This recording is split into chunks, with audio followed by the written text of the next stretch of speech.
fondateurs, pour moi, ont été des êtres exceptionnels. Et je crois qu'ils feraient la même chose aujourd'hui. Ils fonceraient, ils verraient ce qui est utile à dire à la société, à dire au monde d'aujourd'hui. Et on les admirerait. Ils seraient des abbés Pierre, des mères Teresa. Et je sais que Mère Marie Corançon, aussi bien que le Père d'Alzon, contesterait ce qui a contesté la société.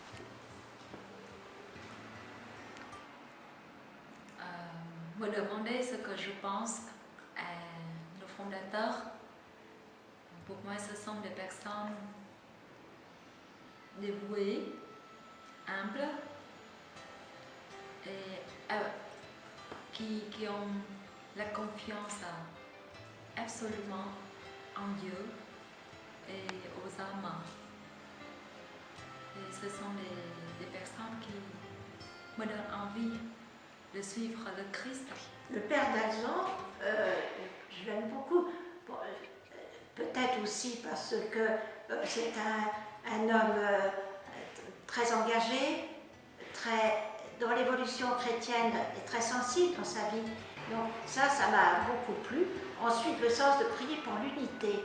Pas simplement l'unité des chrétiens, pour moi c'est très important, mais aussi l'unité des chrétiens en paroisse et l'unité partout où on vit, travailler avec les autres en pleine unité, c'est-à-dire sans domination,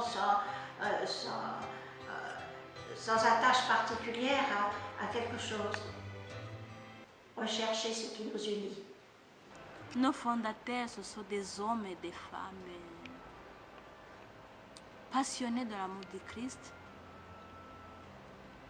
Et c'est à moi aussi de continuer à suivre leur exemple pour que je puisse aussi faire connaître aux autres.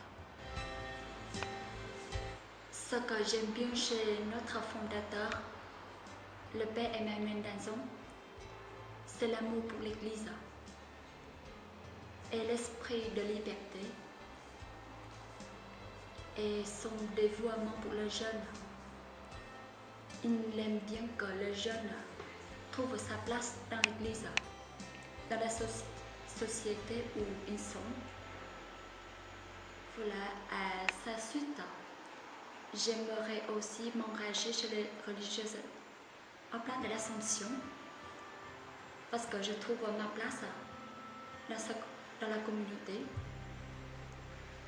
et j'aimerais aussi accompagner le jeune au circuit de l'église et le plus petit, le pauvre.